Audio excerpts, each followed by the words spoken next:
May doesn't belong to any party. The 16th May belongs to the people of South Sudan. And everybody should celebrate that day. They should not say who and so should not come.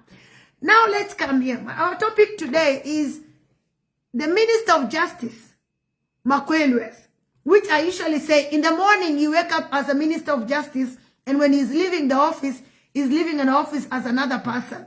Because the way he talks, it's like, does the law change in South Sudan? Because the meaning of a Minister of Justice have something to be actually checked or understood from the way they talk. They should be quoting the law. They should say from article this and this, say this. Article 16 say this and this. And I think this is what it's supposed to be said. But in reality, that is not that what happened. And the international community already understood this. And this is very important that the international community already aware that what the government of South Sudan is trying to do.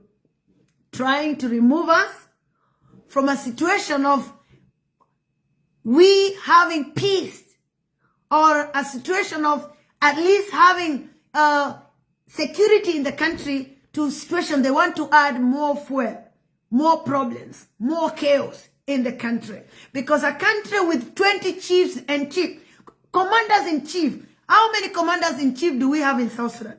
We have so many, because there's several parties, there's several military arms, there are a lot of these groups that are involved in South Sudan. How can you do an election with all these people not being put in one place? Automatically, this one is not right. It's not okay. And when we say this, nobody wants to understand actually what kind of election are South Sudanese looking for. We don't want a show off in form of an election. We don't want a show off in a form of electing people that actually we will not be given a chance to elect. This is not what we are looking for. South Sudanese, we want peace.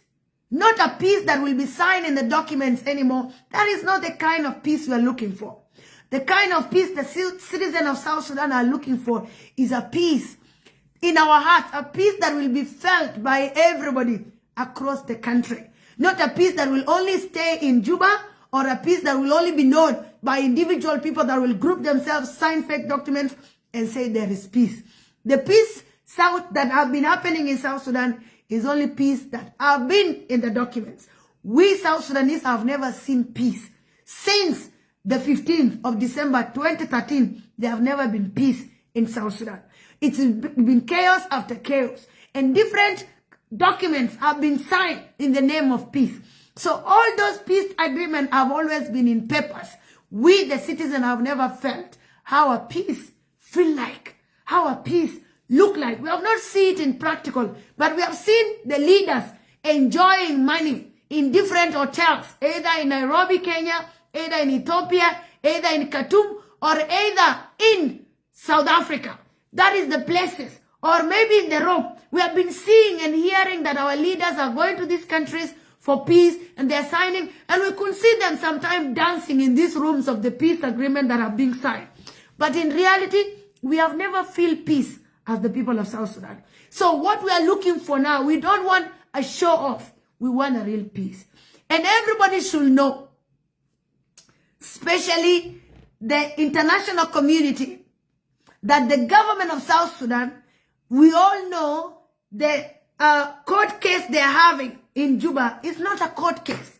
This is a political kind of a game that is being enforced to the people of South Sudan, trying to deny the people of South Sudan their right of having peace.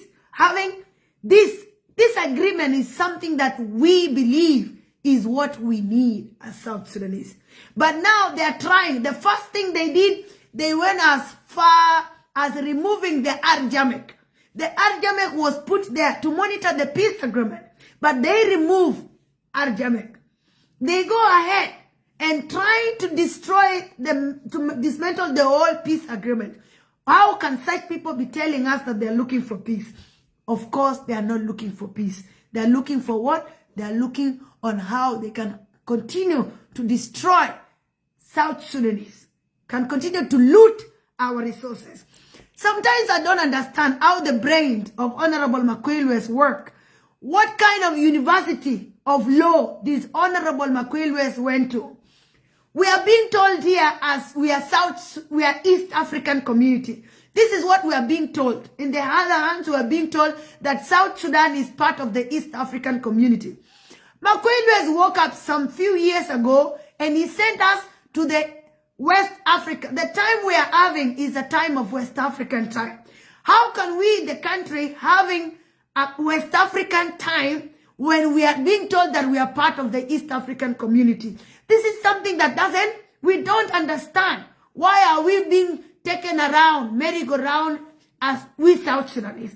If we are part of the East African community, then number one, we need to have the passport of the East African community. We cannot be East African community by the mouth or by the only paper. We want to be part of the East African community by having the passport of the East African community as South Sudanese. Because the Kenyans have the East African passport. The Ugandans have the East African passport. The Tanzanians have the East African passport. But we, the South Sudanese, we don't have the East African passport. There is nothing we can see and we are being shown that we are East African community. Only that the visa of $50 have been removed. That is the only thing we can say. The $50 that we usually pay when we go to Kenya, we go to Uganda, is the one that is removed.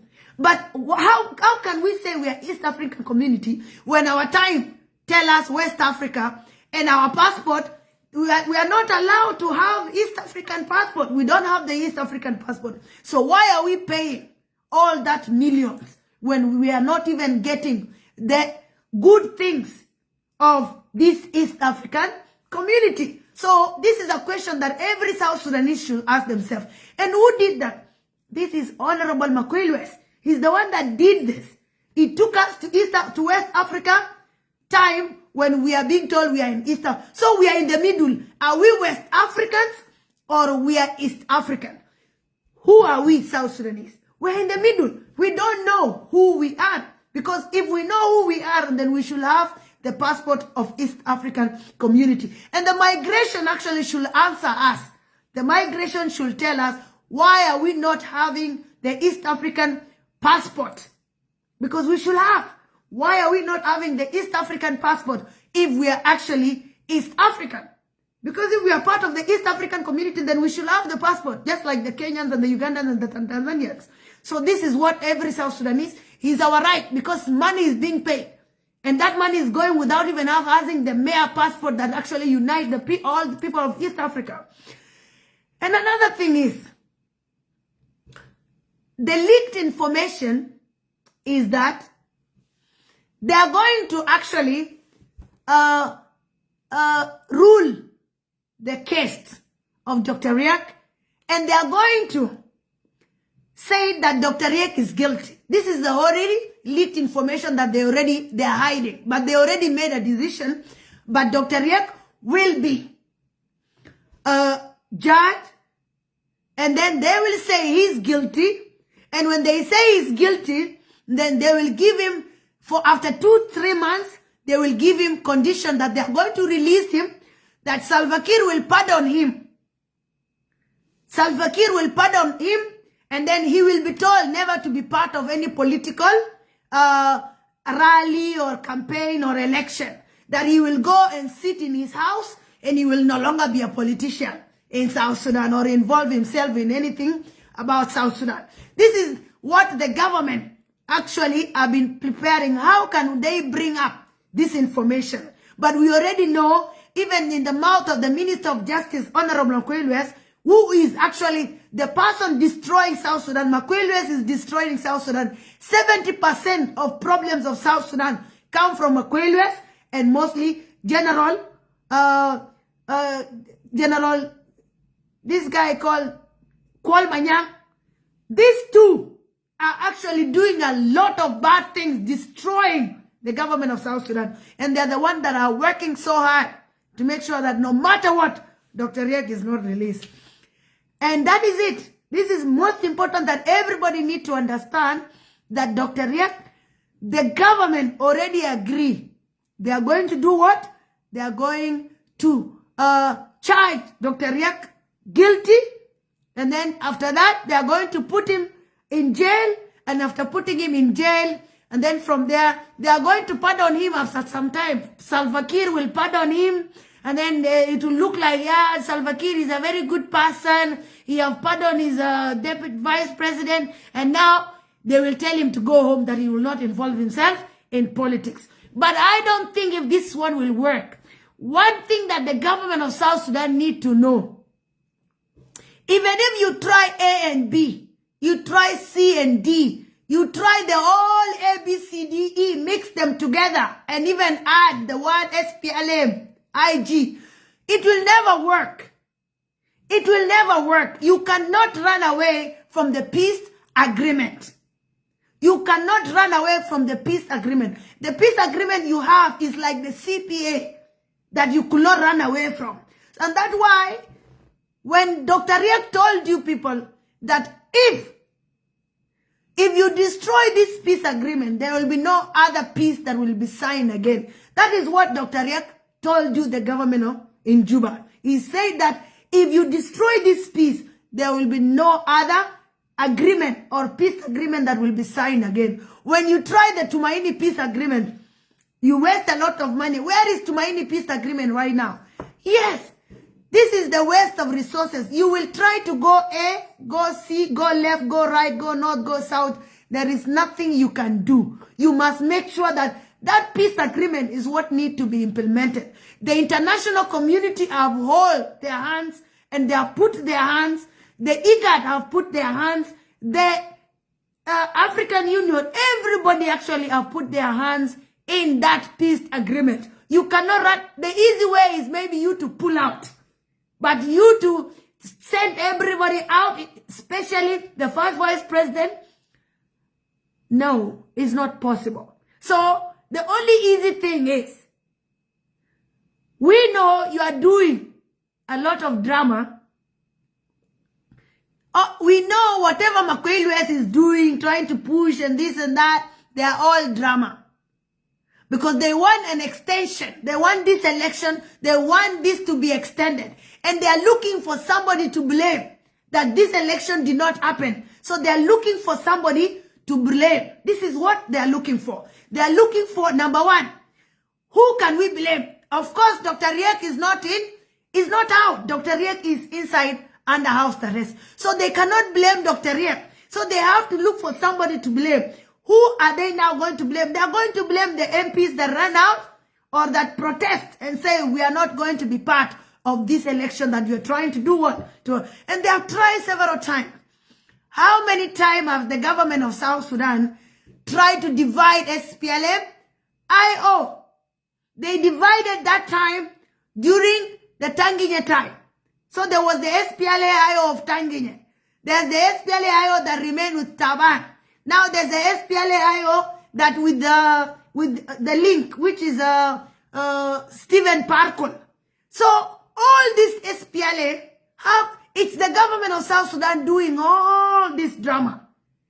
Because they are trying to see how can they, but you cannot run as long the first vice president, he is still there. There's nothing that the government of South Sudan can do. And this is something that every South Sudanese need to understand. Those who are shouting left and right, south and east in the name of election, election, election. Is it the first time for you people to start shouting, for SPLM-IG to start shouting about election? Is it the first time they have tell us that they want election to be done? It's not the first time. They have done it in 2023. They have done it, I don't know, in 20-something, several times. If Salva Kiir wanted to do election, he would have done election long time. But they are looking for who to blame. And I believe by now they already find the person that the government of South Sudan want to blame, that if the election, and that's why you hear from Honorable Makwei saying that the South Sudanese will be the one to judge you. This is what they say, that South Sudanese will be the one to judge you. We as South Sudanese, what we want is peace. We don't want drama. And we want you to release the first vice president and the 7 political detainees. Because the UN that day, some few months ago, said that these people were arrested just because they are Nuer. You see, why will UN comment like this? The international community comes out and tell you, release the first vice president and the 7 political detainees. Including America again came and told you, but you are trying to run away. You are trying to check left and right. You run to Russia today, tomorrow you want to come to America, and then the other day you are going to China. Why are you confusing South Sudan? Just like Makwelu has removed us from East Africa, you took us to East Africa, now we are not benefiting anything in East Africa. You remove again, you left us in East Africa, and then you remove again another. If a time of a country says another country, so what are you telling us? So are we